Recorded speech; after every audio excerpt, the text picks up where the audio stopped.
புத்தாண்டுக்கு முந்தைய நாள் இரவு சம்பளம் வாங்கிய கையோடு வீட்டுக்குள் வந்தார் அப்பா. அவரது அன்பு மகள் ஜெனி தூங்காமல் அவருக்காக காத்திருந்தாள். அப்பா, இந்த புது வருஷத்துக்கு எனக்கு ஏதும் பரிசு இல்லையா என்று கேட்டாள் ஜெனி. கண்டிப்பா உண்டுடா செல்லம். உனக்கு என்ன வேணும் சொல்லு கேட்டார் அப்பா.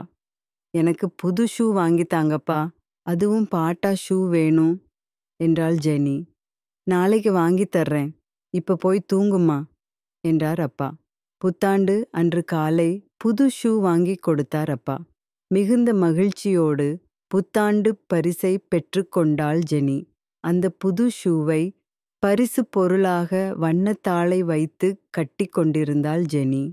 யாருக்கு இந்த பரிசை கொடுக்க போற ஜெனி அப்படின்னு கேட்டார் அப்பா. அடுத்த தெருவில் இருக்கிற ராணிக்கு தரப்போறேன்.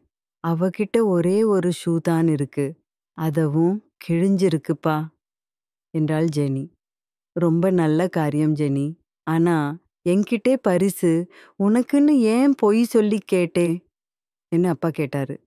ஒருவேளை நான் சொல்லியிருந்தா நீங்க அடுத்த பொண்ணுக்குத்தானே என்ன மலிவான விலையில வாங்கி வரக்கூடும். அதனால தான் எனக்கு வேணும்னு பொய் சொன்னேன் என்றாள் ஜெனி. புத்தாண்டுக்காக தயார் செய்திருந்த உணவு பண்டங்களை ஒரு கை பார்த்தபின் தன்னுடைய புத்தாண்டு பரிசை ராணியிடம் கொடுப்பதற்காக கிளம்பிச் சென்றாள் ஜெனி. நான் ராணிக்கிட்டே பரிசு கொடுக்கலப்பா, அவங்க வீட்டு கதவு கிட்ட வச்சுட்டு ஓடி வந்துட்டேன் என்றாள் ஜெனி. நான் ஒருவேளை அந்த பரிசை கொடுத்தா ராணி வாங்கிக் கொள்வாள்.